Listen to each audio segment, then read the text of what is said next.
But I'm here with Ryan Kruger. Was it would be more appropriate, maker of things or doer of things? Um, a maker or doer? I don't know. A I maker, doer. I'm I both. I'm a maker and a doer. I I just love your title on both this and Fried Berry, a Ryan Kruger thing. I'm like, that's pretty good stuff. Absolutely. I've had that since I was a kid. It was always a like a you know what? I'm big on marketing. I've always been really big on marketing, and I think you could see that with Fry Barry of all the stuff that I like pushed out with marketing and stuff.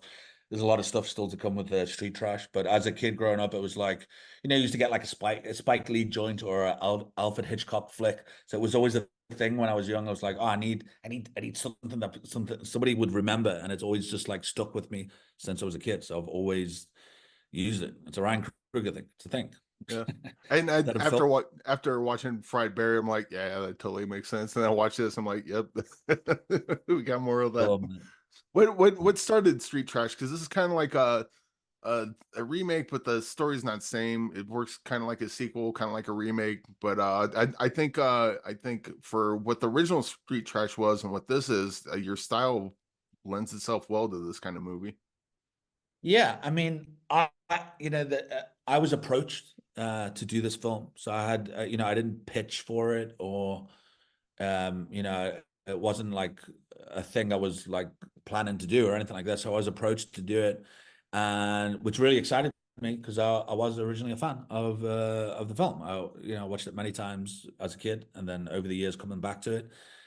So for me, it was what excited me is a great for me as a great lover of like 80s movies.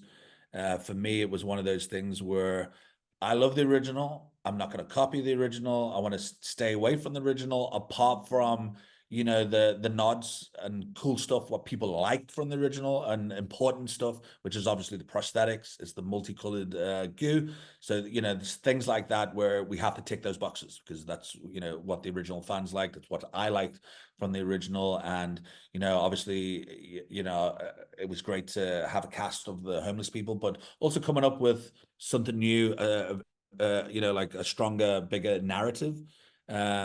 I think that was important for me. And the next thing with any film that I do is strong characters. Strong characters is always very important to me, and characters that you can go on the journey with and that you love. And like with Fry Barry, like with this, there's still heart. There's still a lot. Yes, it's a melt movie, and yes, it's gore, but we have these strong characters, and there's still a lot of heart. You care for these characters. I'm not going to say whoever dies or whatever, but there's those characters that you're like, oh shit, you don't want, you reach for these characters, and I think that was important for me, and it was nice to, I even mentioned the original film in this film, so for me, it was very much, um, for a new audience, it can be a standalone film, and it's in that, it's in that same world.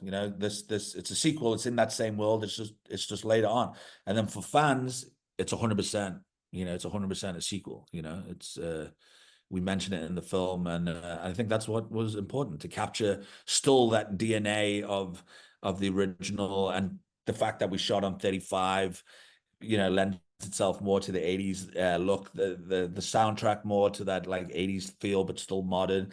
And and the characters, and obviously the prosthetics, which was huge to get all that gore and to plan all those certain gore elements in there. And that was a hell of a lot of fun, shooting that and getting dirty. So yeah, it was What fun. what's the ratio to fun to headache of doing practical effects? Because like on screen it always looks great, but I imagine like on the set it's like, oh, this is gonna be so cool, and then you go to do it, and it's like, oh, why did I choose to do this? It's such a pain in the Yeah, ass. you know what? It's time consuming. It's very time consuming in a headache way, but also in a good way to get it right. It just takes time. So whether it's like shooting a bunch of different like close-ups. It's like, okay, now we're going to concentrate on the leg, so we need it to snap in a certain way. We need to reset it. Okay, now we can do it again. Okay, it takes some time to reset, and then you want to get it exactly the way you want it, and then it's like, okay, now we're going to concentrate on the neck, and we're filming with two cameras. So, you know, it's I guess it's fun doing it without a doubt, but it's so much nicer when you know what you've got and you're going to put it all together. And it's so nice in the edit when you start adding all this stuff, because then it'll go, this will, you know, this will pop, and then we cut to this, and you know, I think it's always nice and fun to watch, you know, when it comes to editing and putting these things together, because everything's disconnected. You know, while you're shooting, it's like, okay, we're going to do this angle, we're going to do that angle, we're going to punch in tight there, and then yeah, it takes time, but it's while shooting Street Trash and doing those very gooey scenes, it was hard for the actors because it was winter and it was freezing. You know, the line on a cold pavement or whatever, and it's like it's freezing. But yeah, we all laughed about it and had fun, whether it's during or after, you know. Yeah. And you brought Gary Green back from Fried Berry, and he's pretty good at playing a weirdo. Yeah, he is good at playing. Where do you find him, and Weirdo. what's it like working with? I'm assuming you guys work together, like working together, because you've Yeah, done it I previously. mean, it was so fun doing Fried Barry with Gary, and then obviously I love working with Gary, so I had to bring him in to this film. It's a perfect type of film to bring a wacky, crazy acid head or done too much shit, or done too much drugs, for this character, and I just thought it was great to bring him in, and then bring the sidekick of a Sokol in there, and I just thought it worked so great that, you know, he's got this imaginary friend that nobody else can see, but he's constantly just like listening to him, watching him, but everybody else is, you know, not seeing him. So yeah, it was fun. But I've worked with Gary now for about um I think it's like about 15, 14 years. It's been, yeah, something like that. It's been long. And Gary comes from like an extra background. He's not a trained actor. So over the years, you know, I put him in stuff as an extra, and as time went on, I gave him a little bit of more role, and I got to know him more, and we ended up becoming friends, and then yeah, you know, eventually had that project with Fry Barry, and I was like, oh, you know, I want to do this film, and you know, it was a bit of a process to do everything and exactly get what I wanted. So I was very strict. I'm like, okay, you have to do this, you have to do that, or mimic me doing this, mimic me doing that, and it's all about the edit, and it's all about chopping things up in post and rehearsals and getting that comical timing on beats. But that's filmmaking, you know. That's the fun thing about filmmaking is, you know, it's also like shooting the prosthetics, you know. But then once it's all together and you put it all together, and you've got a beat, or you've got the music, or you've got the sound design of all the squelches and burst and stuff, everything comes together in post, and that's where the magic is, I guess. I also didn't notice until recently that you're also an actor, and you've been in a bunch of stuff. One of which we're actually covering this week, called The Fix, and I didn't know what you looked like until just now, so I didn't notice you in The Fix. But Yeah. and then you got Robot Dracula coming out. Good luck, have fun, don't die coming out. And what's it like?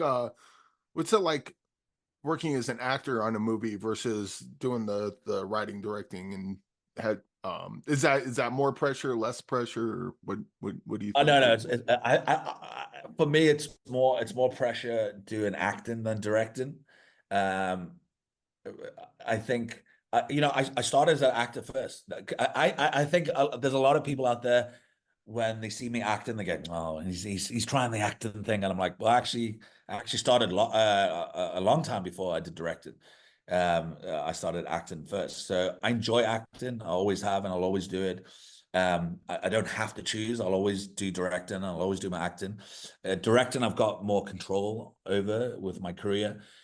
With acting, you either audition, you either get it or you don't, and sometimes you get lucky. But obviously, with acting, there's there's a lot of pressure. You've got to remember your lines. You've got to remember the beats. You got to remember all these things. So it's fun, and I love it. But and I'm dyslexic, so I also need time to prep and to remember the lines and go through it.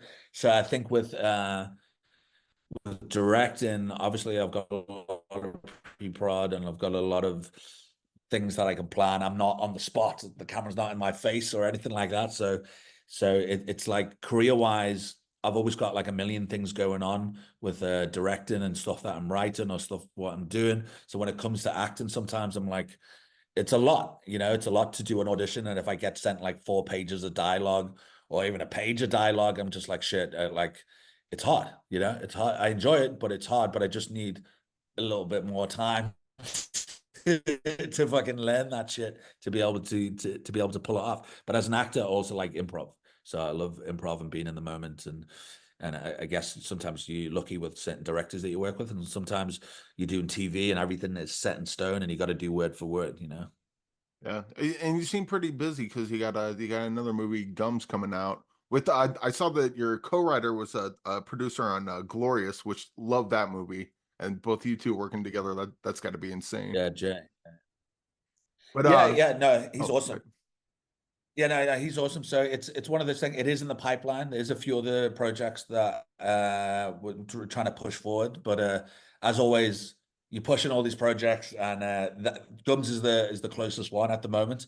But you know, waiting for funding and waiting for the like, you never know. It's even when I finished Street Trash script, I knew it was gonna get made, but I didn't know when it was gonna get made. So it's that waiting game. So I do like to keep busy. I do like to keep writing. And, you know, when you're pitching stuff with producers and stuff, you know, you can have 10 scripts there and they don't like any of them. Or, you know, they're looking for a certain thing, or they like one of them and they don't like the rest. And then you show somebody else and they like the opposite one. So you never know. You know, you never know. So it's good to write. It's good to keep busy.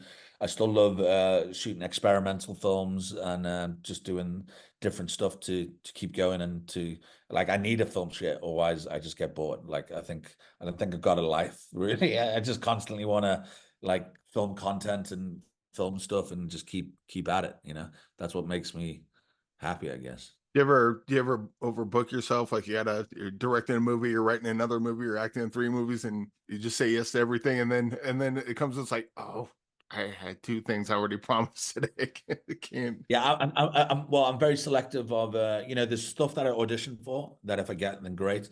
And then there's, you know, there's people that approach me for certain stuff, and then if I'm free, I'll do it. And obviously, I won't just say yes to everything, but it's yeah, it's just finding it's finding that balance. You know, working on that Sam Rockwell film now. I mean, I think that was like I don't even know. I felt like it was like 3 weeks or 2 weeks straight night shoots and stuff. But you know, I only played a small part in that. But during that time, I couldn't do anything else. That's all I was doing. You know, just like with Street Trash, you know, you're shooting for 4.5 weeks. You know, you're getting picked up. You shoot for, you know, you wake up, I look over my notes, the driver picks me up, I go to set, I go shoot, I come back, it's late at night, I make notes, I go to bed, I get up, and it's the same thing again. It's like if you've got a relationship, um, yeah, they like my girlfriend, I don't think she fully understands. It's like, you don't understand, like I've got to fucking do all these things. And then it's until she comes onto set and she realizes like, oh shit, okay. Like there's a lot of people dependent on you, and there's it's a big, you know, it's a big job. So yeah, good things take time, I guess. Yeah. Well, Street Trash will be available on digital on November 19th. Yeah, go check it out. This movie's insane. I would say watch the original and then go just, I mean, why not do these back to back? But with Yeah. that, I want to get a movie recommendation from you. Just a lesser seen movie that you think is really good that no one talks about.